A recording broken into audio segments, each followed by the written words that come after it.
Good evening. The other night during his State of the Union speech, the president called out Congress for bad behavior and for our poisoned political era. He included his own mistakes and promised to talk to the other side.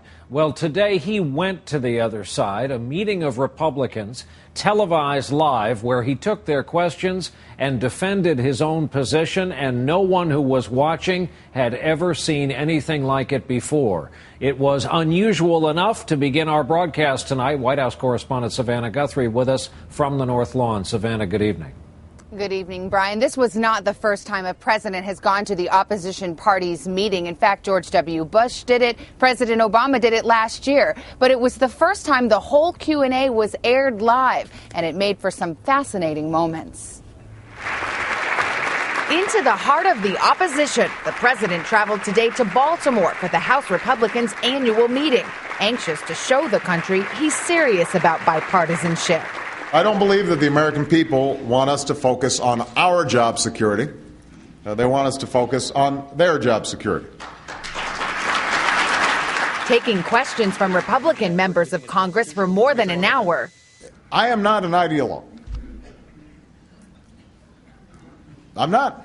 The meeting turned into something of a made-for-TV venting for both sides on health care. If you were to listen to the debate, and frankly how some of you went after this bill, you'd think that this thing was some Bolshevik plot. No, I mean, that's how you guys presented it.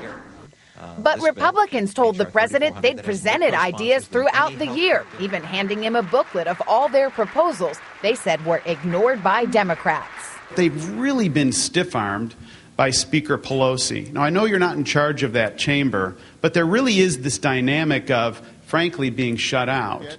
Acknowledging fault on both sides, the president said Democrats haven't rejected every Republican suggestion. I've read your legislation.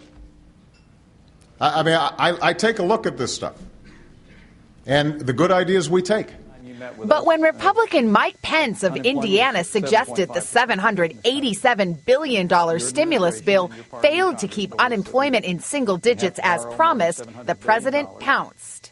We had lost, it turns out, 700,000 jobs in January, the month I was sworn in. I'm assuming it wasn't my administration policies that accounted for that. Republicans confronted the president for breaking promises about transparency. When you stood up before the American people multiple times and said you would broadcast the health care debates on C-SPAN, you didn't. I was disappointed, and I think a lot of Americans were disappointed. Overwhelmingly, the majority of it actually was on C-SPAN because it was taking place in congressional hearings in which you guys were participating.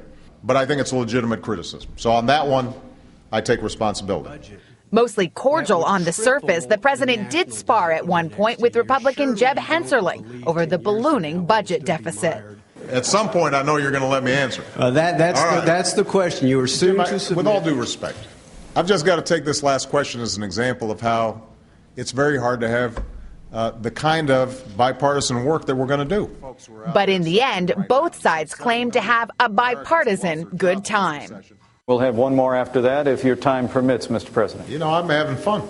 Okay. This is great. So are we. Well, this is an interesting moment in Washington. Polls repeatedly show America is fed up with Washington's ways, so both sides are trying to show it's the other guy's fault for all this partisan gridlock, Brian. Savannah Guthrie starting us off at the White House tonight. Savannah, they're going to take all of this videotape apart tonight in primetime on MSNBC. Take another look at exactly what transpired today.